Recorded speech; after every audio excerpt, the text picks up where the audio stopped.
when we were moving, I was given an offer to work on this presidential palace. It was a 3-year contract in Abu Dhabi. I had to be on board, and I actually rejected that to move to Melbourne. So at that point, I thought, I had made the wrong decision. Welcome to episode number 49 of the 100 Successful Women, a Conversation to Inspire series. I really appreciate all of you who have watched the previous episode and give me great feedback about them. I'm looking forward to the next 51 episodes sharing the wisdom of another 51 successful women. Today, I'm so glad to have someone from Melbourne joining us in our conversation. Lathika Nair is the founder of Lathika Nair Design. She is the brilliant mind behind the interior design company. As the founder and principal of Lathika Nair, Lathika brings a unique blend of creativity, innovation, and elegance to every project. Her ability to seamlessly merge functionality with aesthetic sets her aside in the industry. I love my conversation with Lathika and learning about the great work that she has been doing for her client. I believe that she's not only creating the design for her clients, but also creating a beautiful home for her own family. As she mentioned, she felt like she's part of the family after working with her client. She shared with us her struggles when she first arrived in Australia and how she managed to get through all those.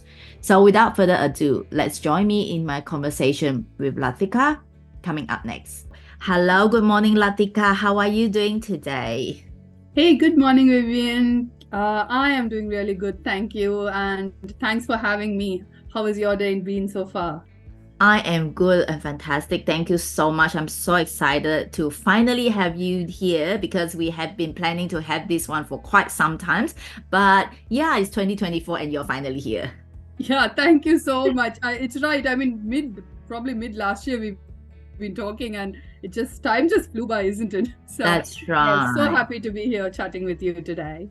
Thank you so much for your time, Lathika. I know you're very busy as well. So yeah, I got some questions for you, Lathika, and then we'll go with the floor to see how we go. So first question that I always ask these 100 successful women guests is that I know that you are the founder of Lathika Nair Design, as you all can see on the logo behind her background.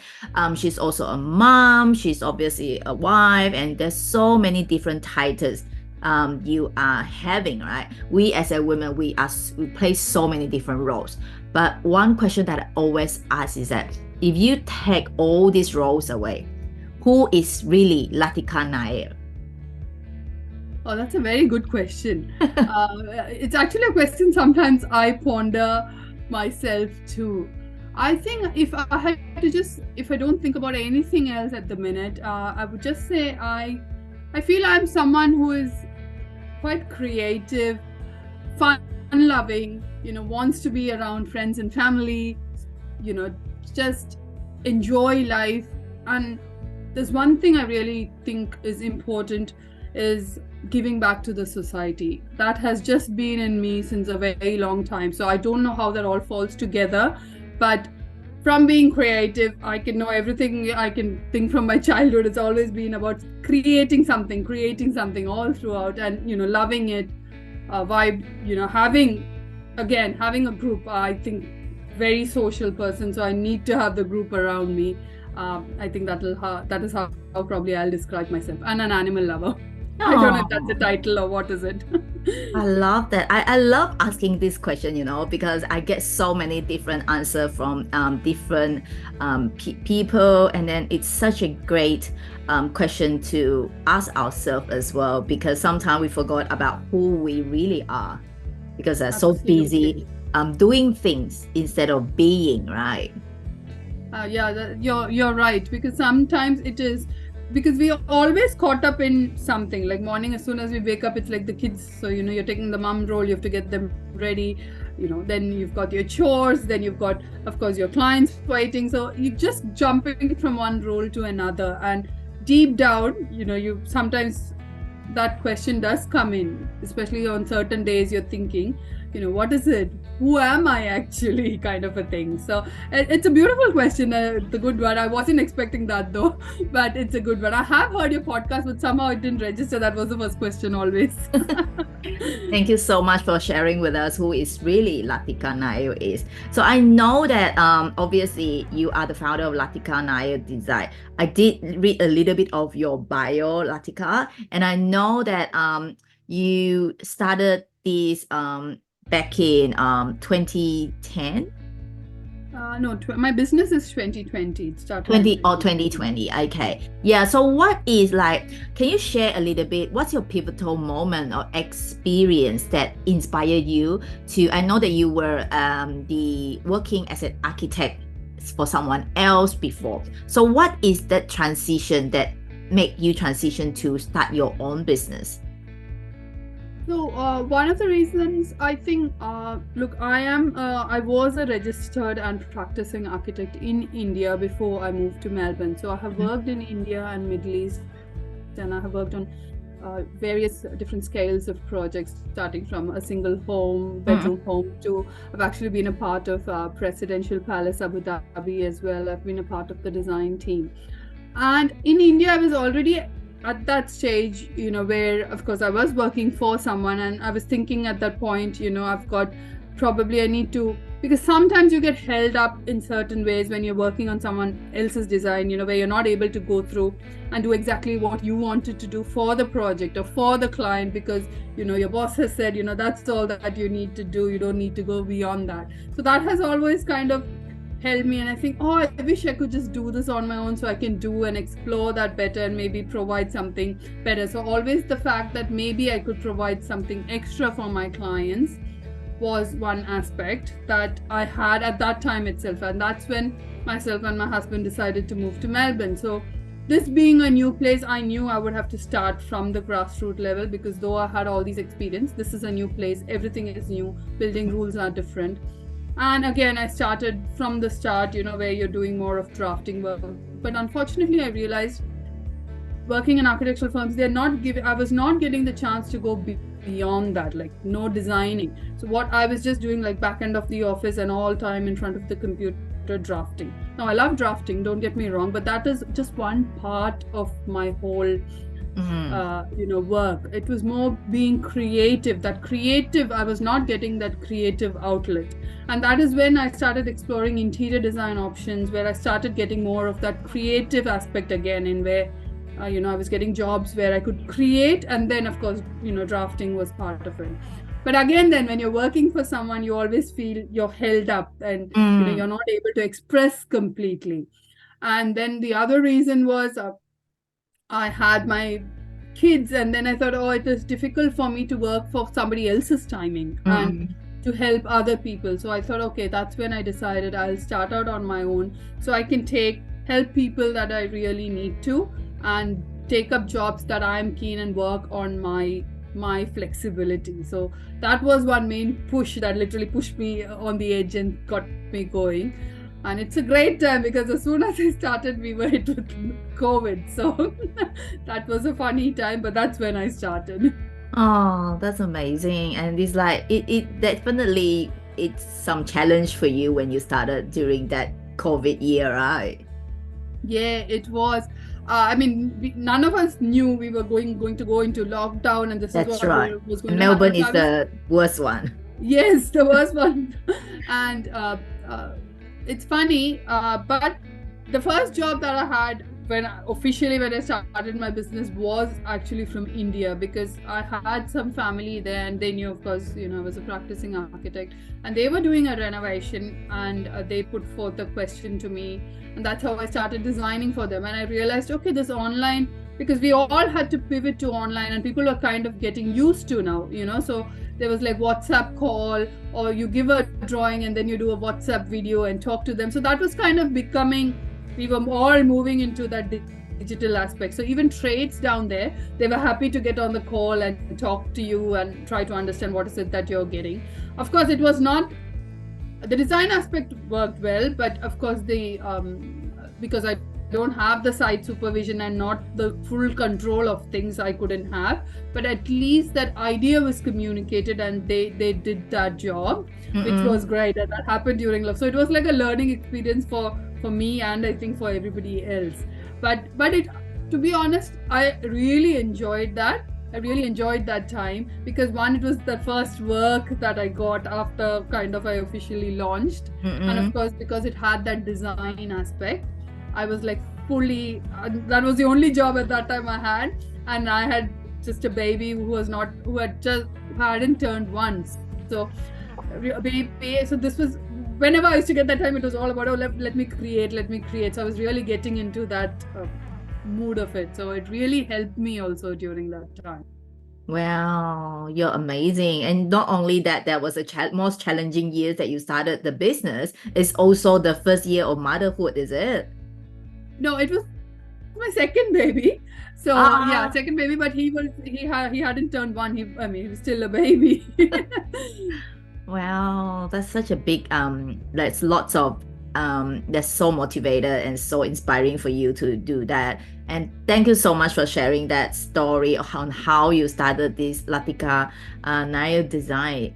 But you did mention that you migrated from Abu Dhabi and from India to Melbourne at the time as well, right? So Yes. in migrating to a new country, obviously it's such a big and significant life change. So how did moving from where you were to Melbourne actually impact you in terms of career, and what are the challenges that you face when you're establishing yourself in this new environment? Okay, so I think my husband and I, we have traveled when we were in India, work related, and otherwise we have traveled to different parts, and we somehow had this idea that we want to try out another place, see how it goes for us. So why not? We were looking at different options, and then finally we decided we'll select Melbourne because we did have some extended family here. So we thought, okay, we'll give it a try. And we solely came because both of us at that time had really good jobs in our own hometown. We were doing well and we were with the family. There we were still living with our family, so with our in-laws, and my mom was also, we were in the same city, so it was really good at that. It worked perfectly for us. So people out there were really shocked when they realized that both of us have decided to leave this place. And we had questions like, why you have, both of you have such a good job, you've got your family with you.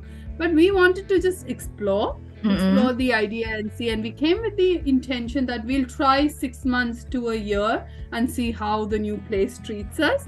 And if we feel it doesn't work for us, we'll just pack up and go back. That was the plan. So though of course we went through all the PR process and stuff, the expectations were not too high. We had just decided we'll give it a go. Let's see what happens, and then we'll decide. So we came here, and we of course we stayed with one of our cousins, which was really great. They let us be there with them. So they've been here they were born and brought up here, so they knew they've been here all their lives. So, and initially job hunting was a bit hard because though I said I had so much of experience, always the fact that lack of local experience, so always that was the fact that mine was being rejected. Unfortunately, architecture being such a field that you have to know your local codes, what local materials and stuff, that was always, and that was quite frustrating for me at the start because like I said, I was coming with an international experience for over 8+ years where I've worked in various kind of projects done, and I was quite confident at that stage in my life. But the fact that I wasn't getting a job just because not having a local experience was actually quite frustrating. And luckily my husband, he's into software, so he got a job very quickly as soon as we moved in, so that kind of eased us a little bit. Okay, he's got a job, so then we moved into a rental home, which was good. And then I was fortunate to get the first job at he's architect Buckerfield, that's his name. He was the first person to actually call me in for an interview and have a chat. And Rob he's traveled and he's quite well experienced. he was quite happy to give me a go. One reason was they had somebody on maternity leave, so they wanted someone to cover up and get some drawings done. And he said initially it's going to be a very short term, just 2 weeks of work. So I said, okay, fine, I'll join and see how it goes. But I was fortunate that 2 weeks, because of my CAD skills and drafting skills, that 2 weeks got extended to 4 months, which was really good. And I worked on a specific project, and I learned a lot in that first project because it was my first project in Melbourne. So there was a lot of things that I was learning about how, drawings are done, how town planning drawings are done, which is new to me because we do it in a different way. Of course, the drafting is similar, but the way of presenting it is different. And unfortunately, that didn't go ahead. That project was stopped at that stage, so he couldn't, have me on further. But that 4 months was really good. But again, after that, there was this major struggle of getting into some kind of work, and it was always applying at Seek and getting this no, it was quite demotivating. And at one point I thought, what am I doing here? I really want to go back, kind of a thing. I was getting a bit frustrated, and that's when I started deviating and looking into that interior designer jobs as well. And I was fortunate, I got one. It was a boutique company. It was called Harris House, and I got into that, and they had everything that I wanted, all from design. I could meet the clients, go out on site, everything. It was just that it was not architecture, but it had everything else in it. And because I had this architectural background, when we had clients, we could offer more as well if they needed any other additional support, because I was so familiar. I could offer that extra help as well to all the clients, and that became a really lovely job for me, and I started enjoying that. So when that happened, then it was like, okay, so fine, it's kind of working. And then we decided, okay, we will continue here. So it was a long story, but from that frustration kind of a thing, especially when you come here with so much of experience. I think if you're a graduate or you're coming for higher studies, you're coming with a different mindset. But I came with a mindset of having so much of experience and I'll be able to get a job, to the fact that I was not getting anything in the field. So that was quite depressing and heartbreaking at that time. But I was fortunate I got a good role after. Wow. Yeah, that must be a stage where you feel that you nearly want to give up, right? Like you say, you wanted to go home. Yes, because I knew, like other places, like especially the Middle East, I knew at that stage if I moved, I knew the amount of work I would get. To be honest, when we were moving, I was given an offer to work on this presidential palace. It was a 3-year contract in Abu Dhabi. I had to be on board, and I actually rejected that to move to Melbourne. So at that point, I thought, I had made the wrong decision. I should have gone for the other job because it's probably once in a lifetime opportunity to work on that scale of a project. So that at that time was quite frustrating, because the fact that I had something in my hand and I let go and I moved here and I'm not getting anything was hard. Yeah, so how did you, because from what you just shared with me, I can see that there probably are a lot of people out there who are at the stage where were you before, right? Where there is a time they've been trying so hard, but they didn't get the thing that they thought they are getting. So there are these stage where you are, like you say, you ask yourself whether I'm doing the right decision or no. So how did you get over that? How did you push through? Because without you pushing through, you probably already back to India or Abu Dhabi now, right? So what have you done, or what were you telling yourself at the time? See, one thing was there was not much of any other financial stress, because like I said, my husband got into a very good job. We moved into a rental property, and it was just the two of us. So the risk factor was minimum. So it is quite different when you're coming with probably children. Things are a little different. For us, at least, that risk was minimum. It was just the two of us. And luckily, like I said, because he got into a good job, that stress went off. There was no kind of financial burden at that time. So that was one reason, which probably, because it could keep me going, because we were not in the stage that I had to get a job. I still had the flexibility to look for something else if I needed. And then, of course, the fact that, somewhere something should click, it should happen. I was like, there's no way known that, it will not happen. Maybe it's not right. Maybe I'm not getting the right call, but something should click. Every time you apply for the job, you have this feeling like something should click. And probably over time, when I started getting rejections, I also realized how I should apply for, where I should apply. Stopped looking at agencies and things like that, because for them, of course, when people are hiring and they've got an agency looking, they would obviously take the cream of the cream who've got the experience and who are exactly what is said in the requirement. So they would take those. So I started looking for more options, like where there was firms putting on Seek directly. So rather than going through an agency. And also I remember speaking to an agency, and the person there clearly told me, we cannot help you at this stage. You will have to get an experience somewhere for at least 2 years so that we can start considering you. He was very honest. And actually at that time I was, like I said, heartbroken when he mentioned that, because my point was, unless someone gives me a job, how will I get an experience? Everybody's saying I don't have a local experience, but somebody has to give me a job so that I can get a local experience. So that was like in the loop, playing in the loop kind of a thing, why is this not working? So, but somewhere maybe that belief that something will come. And then, like I said, I pivoted, because rather than looking for only architectural roles, I started looking for interior designer and consultant kind of roles as well. And that's where I got the next job, and which was quite satisfying for me at that time. That's such a beautiful outcome that you get, right? And then you keep trying, and you look for ways and what are the better ways to do things rather than stay at where you were. Yes, that's I guess that's a learning curve, because back home I didn't have to do that bit, because the university from which I graduated was one of the top universities in India. So it's like, when you are out there, you don't have to declare that you're from the university. If you've graduated from the university, that itself is a big thing, and then you don't have to convince people about this. It was easier to get.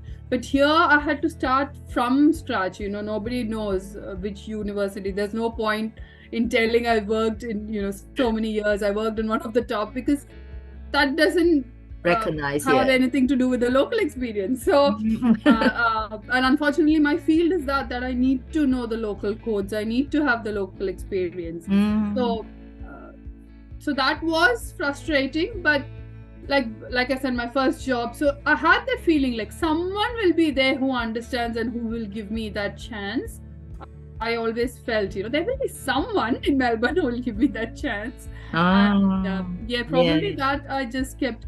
I even remember some of those phone calls. I used to call and ask, like, local agency, and one person was he abruptly said, we don't hire Indians, and that was quite, at that time I didn't know what to say, and I couldn't say whether that was a racist comment, but I had to just say thank you and hang up the phone.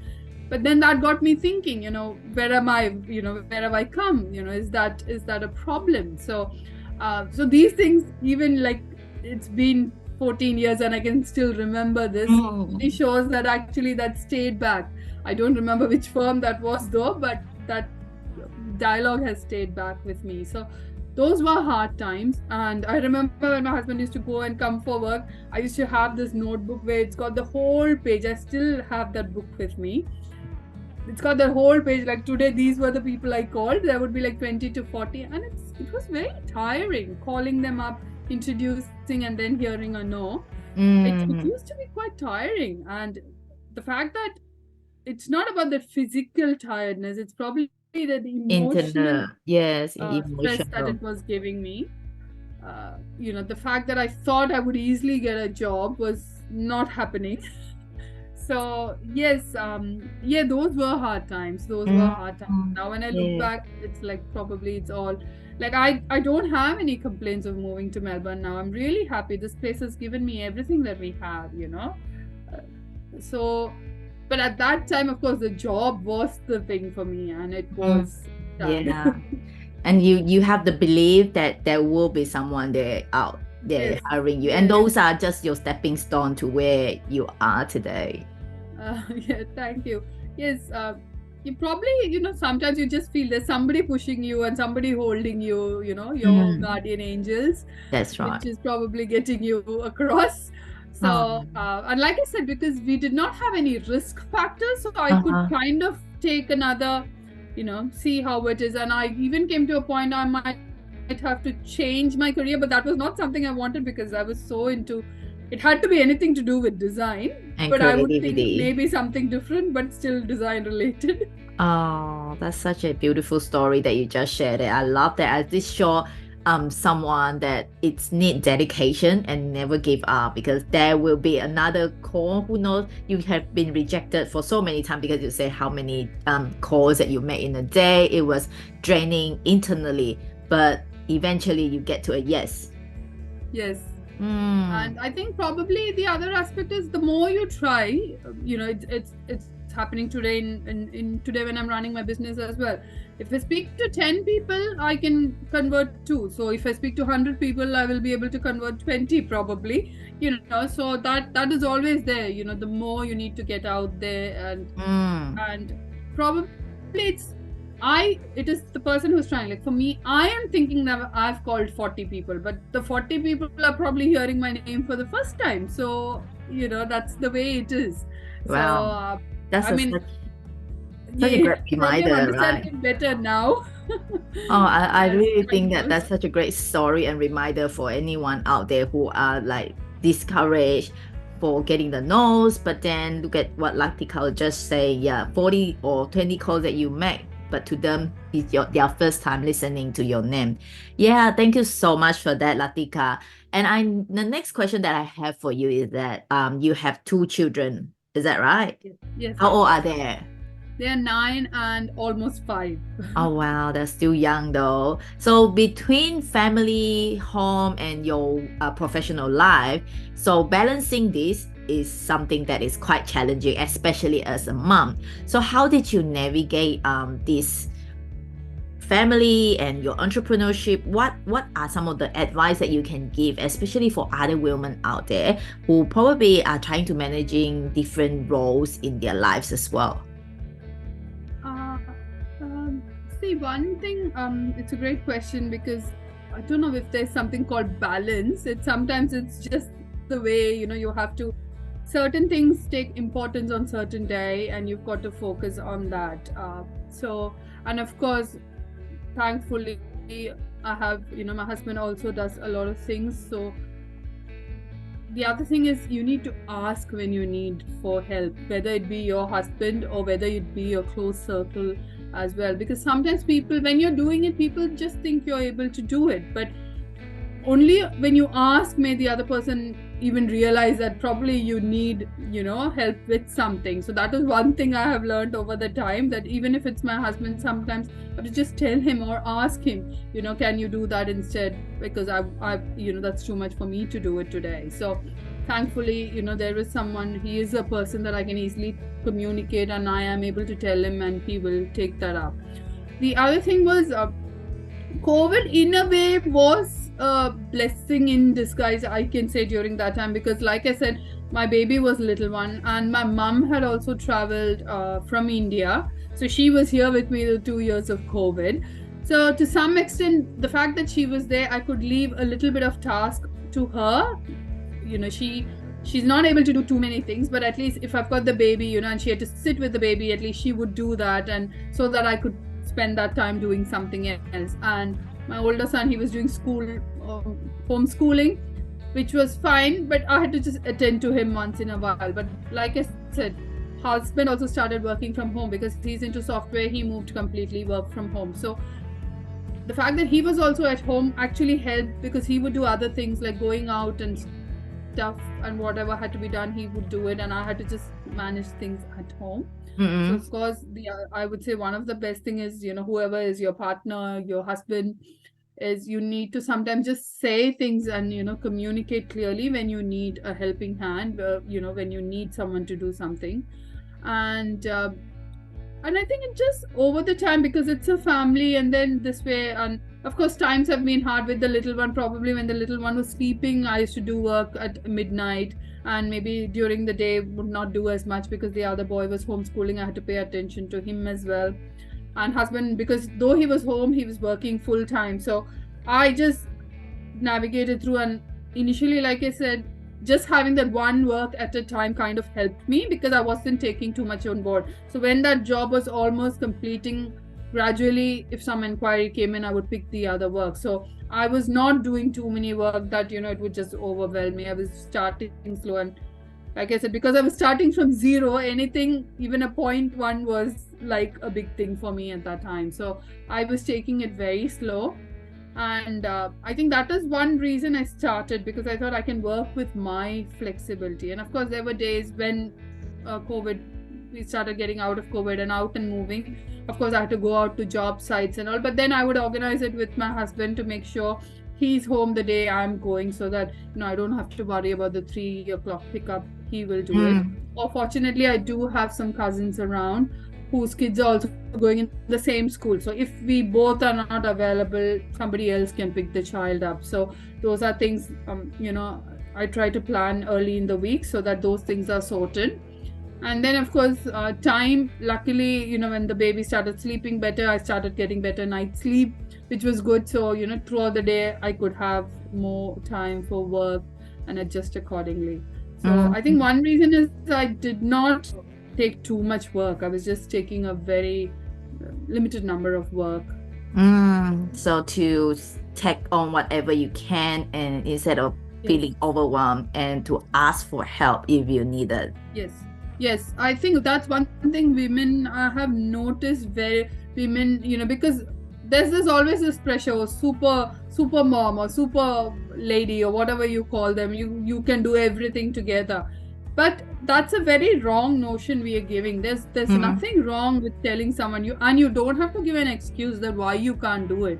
It's just that you're asking someone else, and especially if you've got your partner and your husband, these are not any one person's responsibility. It's together. You're a family. Everybody has to put in. So I think sometimes that pressure of being a super mom, that I want to do everything. Maybe with the first child, probably I had it because, I want to do everything I want to do. But after some years, I realized that's not the reality. I should get my husband involved. Yeah. When I had the second child, I started making sensible decisions. So true. It is just, sometimes it's just the way. Unfortunately, back home, when you probably get a little bit of more house help, which is very popular back home, because you have house help person coming in doing the chores, at home, even cooking and cleaning, they do it. So here that's not popular. So everybody in the house has to do it. So if you don't have anybody coming from outside, whoever is in the house has to do it. So that's so true. Because whatever you can do, you do it yourself. If not, just allocate to someone else, or just not doing it. Maybe instead of cleaning every single day, maybe once a week or something like that, right? Absolutely. Well, that's you came to a great point. That's the other thing. Over time, like I do have routines. There are certain days I do certain tasks. So unless something really big happens, so I've got days that I've scheduled for the laundry task, for the cleaning task, mopping, and I've got things like that, because that just makes it easier, that I don't have to think twice of which day it is. And I know the days because that's the day my little one is home. He doesn't do a childcare. So those are days, along with spending time with him, I did get the other things done at home as well. So that is, over time, I decided I had to have a routine. Otherwise, I cannot do everything every day. It's just not possible. And I don't want to do everything every day. I know that's so many challenging moments, but definitely once you have that routine, you know what you can do, and to allocate tasks, there's so much more possibilities that you can achieve, right? That's so good. Thank you so much for that answers, Lathika. I know that you building a successful business, because obviously any businesses, it requires networking, right? And establishing connection is one of the like top priority. So can you maybe share some strategies on how you build your professional network and how do you attract your client or look for clients for your own design firm? Yeah, you're absolutely right. Networking and building connections is very important, especially I think service-based business, especially. Of course, I'm not saying product-based business doesn't need, but business like us, we get really involved into a person's life. When I'm doing the interior, and the other reason is it's a little more, it's a more higher ticket business as well. So you're getting involved into a person's house. You're literally becoming a member of their family to understand how they work and then provide the best solution. So that is quite important. So I have been fortunate that the local childcare where my son goes, that was the first place that I had. At that time, I had just got a simple card printed from Officeworks, like a little flyer. I didn't even know how to do a proper flyer. I just printed because I do I work on Photoshop.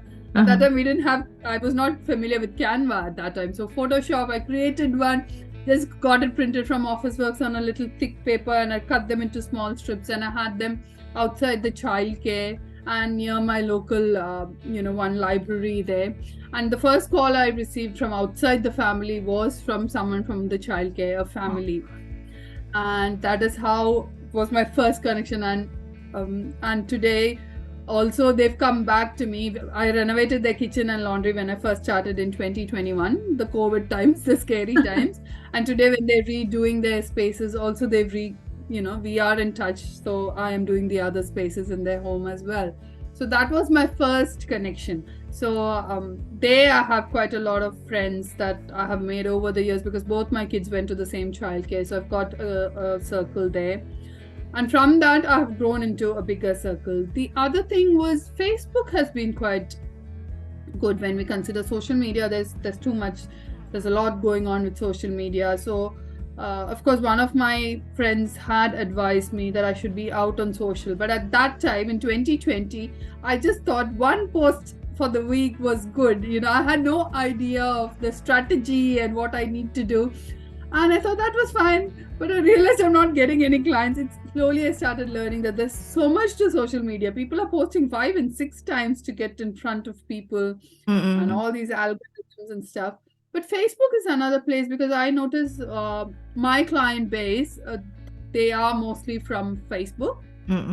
So that is another area I have. Then, to be honest, I started looking for people who had a similar background like myself, like people who moved, probably many of us moving from India. And they want to create something which connects them back to their culture. So that was easy for me to understand because I come from the same background. So initially I hadn't given that a thought, but somehow later during the track I realized that was another aspect which was quite different about me, because probably that was my selling point, because I even today most of my clients, 90% of them are very similar to me. They're mostly taken a PR or migrated from India and they have settled here. They've got their parents back home. Their parents come for a visit. So very similar, the mindset is quite similar. So I started realizing that at that point when I realized that that is probably what I'm attracted, I started paying more attention to what I was doing, because initially I was not sure. Though I had an ideal client, this was not a major factor, but later I kind of realized that probably that is what I'm attracting more. I'm not saying I don't have other clients. I do have other clients, but my major clients would be clients who are from Indian background. So I think I did realize that was my strong point as well, because there were certain things about it when it comes to culture that I'm able to understand it and talk to them in the same language as they do. So probably that was a breakthrough, I can say, because that did make a difference in my business as well. And that's where I started connecting with communities on Facebook, through which I started getting more inquiries. Wow, that's such a good one that they can have someone who is having a similar background, and probably the design in the house that's so connected to where they like their home country, right? Because sometimes you have that culture that can incorporate in the design. That's such a great when people understand your language and your it's not only the language as the spoken words, but the language as in the culture and some similarities. Yes, that's very true. And see, India in itself is quite vast and diverse, because from north to south it's very different. I am actually from the south of India, but I studied in the north. So, to one aspect, that has actually helped me, because I am able to have clients who are both from the north and able to get that aspect, and of course my south clients as well. So I think that in itself, when I stepped out of India and here now, when you look back, I think that is my strong connecting point. I am able to gel into anybody within this category quite easily. And I think communication, like you said, is the key. You need to communicate, especially, when you are trying to explain to people and the ideas. So that has made it quite, even the local languages, I know 2 to 3 local languages, Indian languages, which makes it sometimes easy to even talk. Sometimes you just need to have something say in a particular language, just makes it easier for the client to understand or imagine, just making it easier for them. So that has become a bonus for me in my and they feel connected as well, right? Yes. I love that. Thank you. That's such a great things that you're doing for your clients, and they probably feel that, oh, they're so lucky to have someone that is like connected with them. So for your clients, so do you take clients for like private clients or commercial clients? Who are your client base? I mean, at the moment? I do both residential and commercial, but my main focus is residential. And I do offer my one-on-one service. So usually when I have a client, if it's a renovation, the project can be somewhere from 3 months to 6 months projects, depending on how far the renovation is. And if it's a new build, sometimes the project, actually the time frame lasts from, if they've got me right at the initial start to the time the project finishes, about a year to a year and a half, I'm actually connected with the client for the entire stage. So it is a very, very long time frame that. So like I said, I want to make sure that they are getting the perfect result, and I'm able to provide the perfect solution, and they, we just work well with each other. A dialogue I tell all my clients, it's like finding the right interior designer is like a matrimony match. You have to make sure you're compatible with each other. Otherwise, there's no point of me telling a design if we're not on the same page. So I always tell my clients, when they do their research, make sure that connection is really important. You feel you've understood them and you've connected. It's only then that we can give the best results as well. Yes. That's why when you say, mention in the beginning, you just like, you are part of their family, because you are there with them along the way, like to build the house with them. Yes, and when you do kitchen is considered heart of home, so that's a space. There's so many questions sometimes I need to ask the clients. You're really getting into their everyday life to figure out how they're working, so that you can give them the best result. So there's so many questions I keep asking the clients, and literally I need to know them. And I always say the first 2-3 spaces are hard, because you're just understanding the client. And once you do that, actually the rest of the job becomes quite easy, because by then I've understood the client pretty well. So there was this one job that I did for a client. I did the whole house for them. I remember first we were not able to get exactly, I'm telling them they're not liking the idea, and I'm not able to get, it took me a little while of brainstorming session to understand exactly what they wanted. But after that, it was so easy, because I could go to a shop and actually bought something for my client. I had sent her a message, but I didn't hear back from her. But I brought it for her because I was sure she would love it. And as soon as I reached home and I checked my phone, she said, "Yes, I love it. Buy it, please." So, Oh. that's the connection, because I knew there was no way she would say no to that. I had understood her so well. I could just pick it up for her and knew she would love it. Oh, that's such a beautiful things that you have connected with your clients. I really love that. So your clients are, you did mention earlier that it's not only based in Melbourne, right? They can be remotely anywhere. Yes, that's right. I do some online consultation. I did have some clients from Adelaide, and I've got some inquiry. Of course, I do get inquiry from India as well. With my clients in India, what I do is, if they want me to do the design, I'll get the basic design done and approved until they're happy, and then I will pass it on to one of my friends, because I've got a lot of friends there. So then when it's the construction stage, of course, I would like to pass it on to a local friend, so that then they're able to do that one-on-one service, because I will not be able to do the site visit as much. So I will hand it over to one of my friends, so which is Okay. great. Yeah. So that connection helps as well. That's so good that because of internet and because of this connection, you can literally have your business everywhere in the world. So where can people find you online, Lathika? So I am actually, if you Google Lathika Nair Design, I should come up, because I'm on Google, I'm on Facebook. Instagram, Facebook, LinkedIn, Pinterest, YouTube. So I've got myself out there. So if they know my name, it's quite easy. If they don't know my name, I think that'll be hard for them to find out. Okay. So any one of you out there listening, if you want to have the new design for your house, or you just want to have a better design or have a chat with Lathika, I think she's more than happy to chat with you about that, right? Yeah, definitely. I always say I offer an initial free chat, because sometimes I feel people have a lot of questions and they don't know whom they should ask these questions, And many a times I speak to a client, and if that's not the right fit, that's not the work that I do, I direct them where they need to.